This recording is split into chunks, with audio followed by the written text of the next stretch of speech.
Now modern synthetic theory. The third theory of evolution is modern synthetic theory. This theory is also known as Neo-Darwinism. This theory was proposed by J.A. Huxley, H.B.S. Haldane, and S. Wright and their co-workers. This theory is the modified form of Darwinism and theory of mutation. Darwinism जिसने continuous variation को लिया था और theory of mutation जिसने discontinuous variation को study किया था, इन दोनों को मिला के जो theory J.A. Huxley and their workers ने बनाई मॉडर्न सिंथेटिक थ्योरी. अब इस थ्योरी के मेन पोस्टुलेट क्या हैं? First postulate is genetic variability. Means कोई भी वेरिएशन जो जीन लेवल पे, जेनेटिक लेवल पे आते हैं, चाहे वो क्रोमोसोम्स में है, चाहे वो जीन्स में है, यानी कि नंबर ऑफ जीन्स में है, या नंबर ऑफ क्रोमोसोम्स में है, या नेचर ऑफ क्रोमोसोम्स में है, इन सभी को हम जेनेटिक वेरिएबिलिटी कहते हैं. अब फर्स्ट इसका है जीन म्यूटेशन. जीन म्यूटेशन को हम पॉइंट म्यूटेशन भी कहते हैं.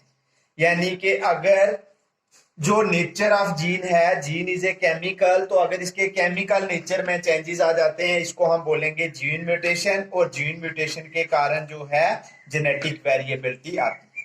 Second is chromosomal aberrations. Chromosomal aberrations का मतलब होता है क्रोमोसोमल चेंजेस, यानी कि क्रोमोसोमल में चाहे नेचर का चेंज आए, चाहे नंबर का चेंज आए.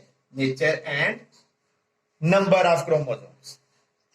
अब क्रोमोसोम्स के नेचर या नंबर जो हैं, नंबर कैसे चेंज कर सकते हैं? डिलीशन से.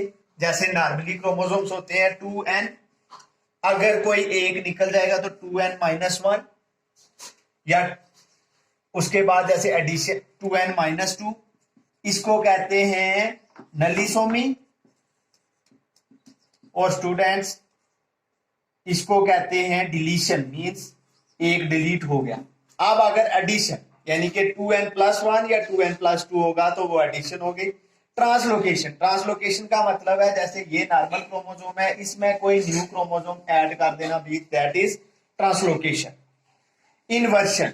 इन्वर्शन का मतलब है कि अगर ये सीरीज है ABCD तो इसको ऐसे कर देना DCBA, यानी कि उल्टा कर देना, that is known as inversion. तो ये आ गया क्रोमोसोमल एग्रीगेशन.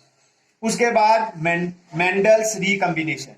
अब मेंडल ने बोला था कि जो जीन्स हैं वो रिकम्बाइन करते हैं ड्यूरिंग फर्टिलाइजेशन, तो वहां से भी न्यू चांसेस आते हैं, वेरिएशंस आती हैं, उनको जेनेटिक वेरिएबिलिटी का नाम दे सकते हैं. या फिर क्रॉसिंग ओवर के टाइम, जब क्रॉसिंग ओवर होती है यानी कि non disjunction of sister chromosomes, वहां भी क्या आ सकती है? वेरिएबिलिटी आ सकती है. तो ये आगे जेनेटिक वेरिएबिलिटी. अब आ गया म्यूटाजेंस.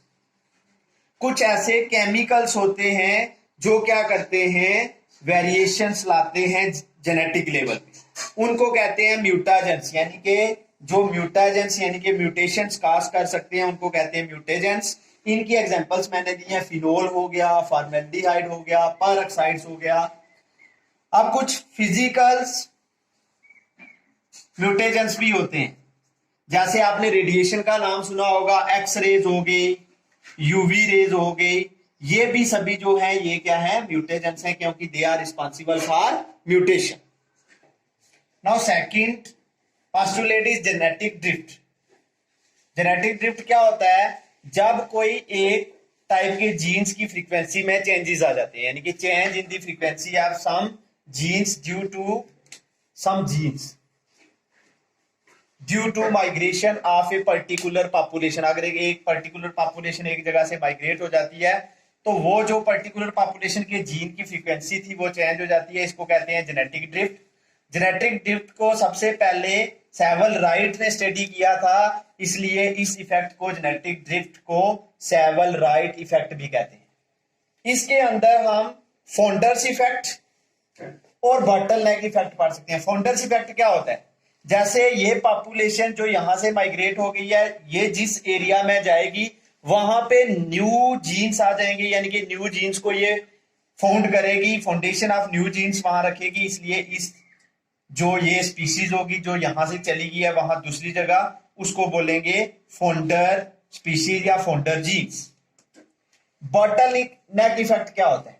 जैसे जो क्रैश स्पीशीज होती हैं, बटरफ्लाईज हो गया, मॉथ्स हो गए, ये विंटर में इनकी पॉपुलेशन कम हो जाती है, यानी कि विंटर में इनकी पॉपुलेशन बहुत कम होने के कारण इनके बहुत कम जीन्स रह जाते हैं एक पॉपुलेशन में। इसको कहते हैं बॉटल नेक इफेक्ट, यानी कि क्रैश स्पीशीज का जो जेनेटिक लेवल है वो क्रैश टाइम में क्या हो जाता है, रिड्यूस हो जाता है। इसको कहते हैं बॉटल नेक इफेक्ट। अब रिप्रोडक्टिव आइसोलेशन मींस अगर किसी स्पीशीज को हम रिप्रोडक्टिवली आइसोलेट कर दें, यानी कि उसको हम उसी से ही रिप्रोड्यूस करवाएं, तो हमारी जो वहां की लोकल जिसको हमने आइसोलेट किया है जिस पॉपुलेशन से, वहां की पॉपुलेशन में क्या आएंगे, जेनेटिक लेवल पे चेंजेस आ जाएंगे। यानी कि रिप्रोडक्टिवली अगर हम आइसोलेट करते हैं स्पीशीज को तो जेनेटिक वेरिएबिलिटी आती है। ये सारे चाहे जेनेटिक ड्रिफ्ट हो, चाहे रिप्रोडक्टिव आइसोलेशन हो, या चेंजेस इन क्रोमोसोम्स या जीन्स हो, इन सभी के कारण क्या होता है, ऑर्गेनिज्म में चेंजेस आते हैं। ये सारी डिसकंटिन्यूअस यानी कि म्यूटेशन के कारण है। म्यूटेशन क्या होता है, mutation is sudden and spontaneous changes in